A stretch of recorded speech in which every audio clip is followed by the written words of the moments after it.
రెండెర్రా పిల్లలు బాగున్నారా? నిన్నటి కథ నచ్చిందా? మరి నేను చెప్పే కొత్త కొత్త కథలు వినడానికి నా ఛానల్ని సబ్స్క్రైబ్ చేసి లైక్ చేయండి. మరి మీరు నా ఛానల్ని సబ్స్క్రైబ్ చేసి కథలు వింటే నాకు ఎంతో హుషారుగా ఉంటుంది కదర్రా.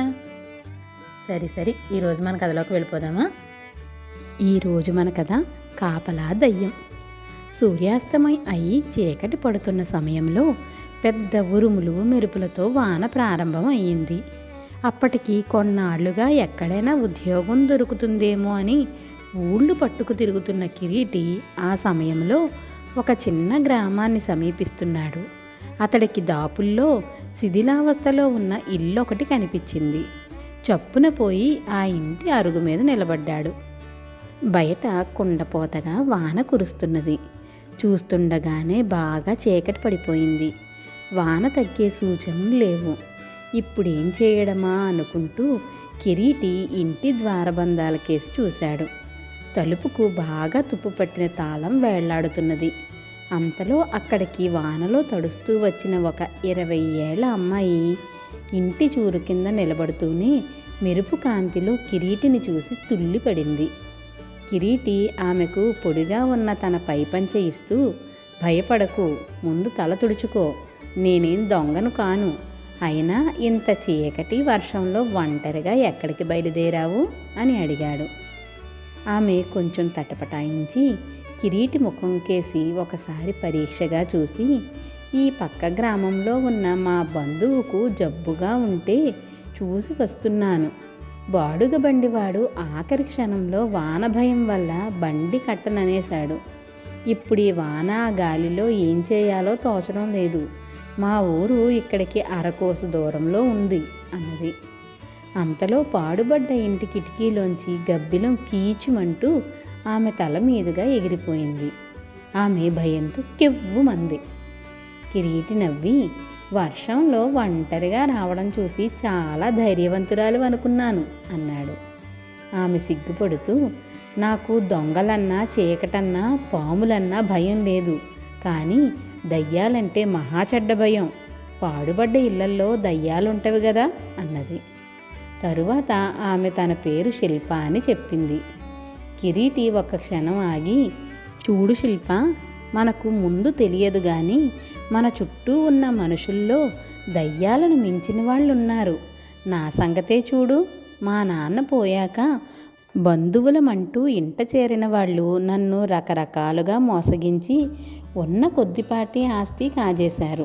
నేను బతుకు తెరువుకు ఉద్యోగం కోసం వెళుతూ తిరుగుతున్నాను. నాకు దయ్యాల కన్నా మనుషులంటేనే భయం అన్నాడు. పోనీండి, ఈ రాత్రివేళ దయ్యాల ఊసేందుకు అన్నది శిల్ప.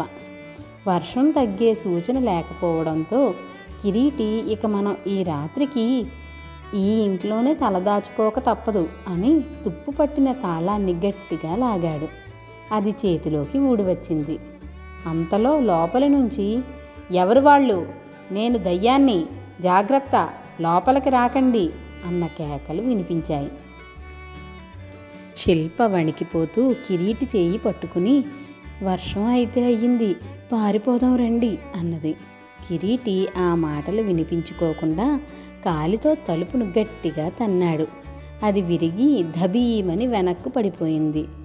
అతడు చీకటిలోకి చూస్తూ, మేం మనుషులం, దయ్యాలకు దడవని వాళ్ళం అంటూ లోపలికి వెళ్ళాడు.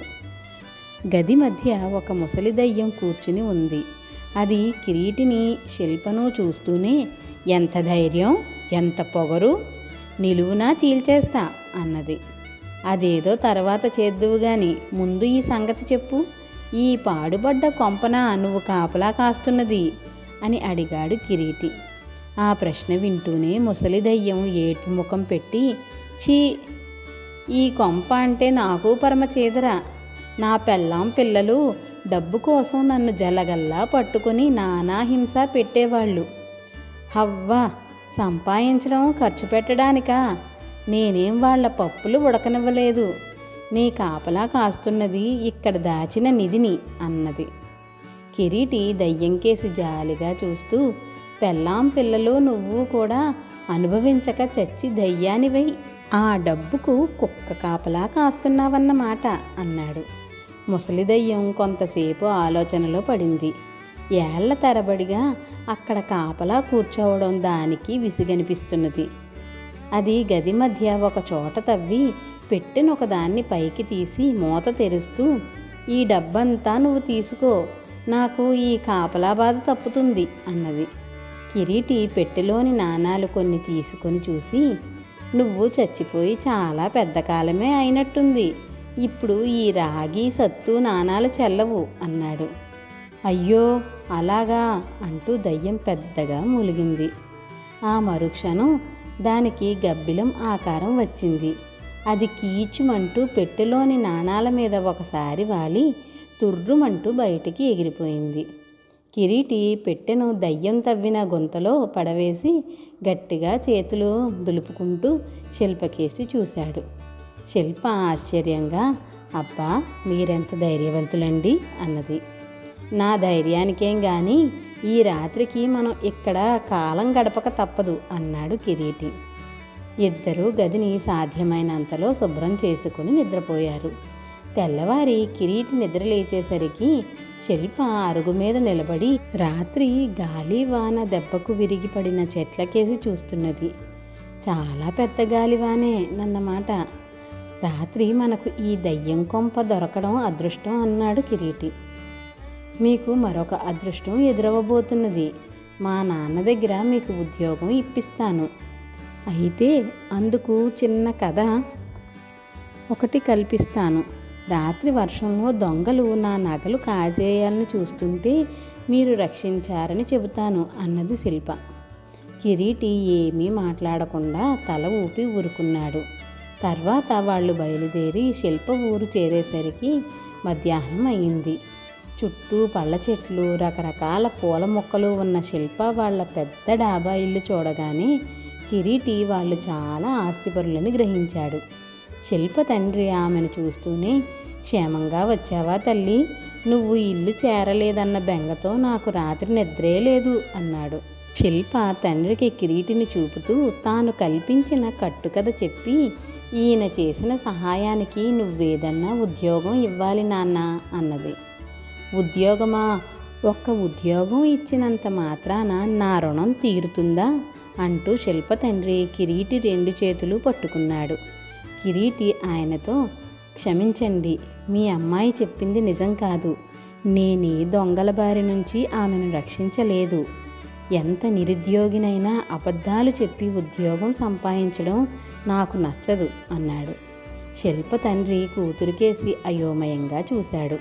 శిల్ప నవ్వి జరిగినదంతా తండ్రికి చెప్పి, ఆ మధ్య కొంతకాలంగా నా పెళ్లి ప్రయత్నాలు చేస్తున్నావు కదా నాన్న, ఈయన నాకు నచ్చాడు.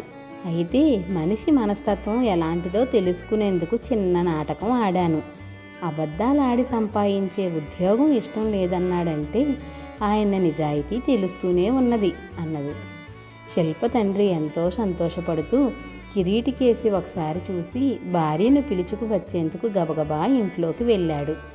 కిరీటి శిల్పతో, మీ అంతస్తుకి నేను తగినవాణ్ణి కాను, మరొకసారి ఆలోచించుకో అన్నాడు.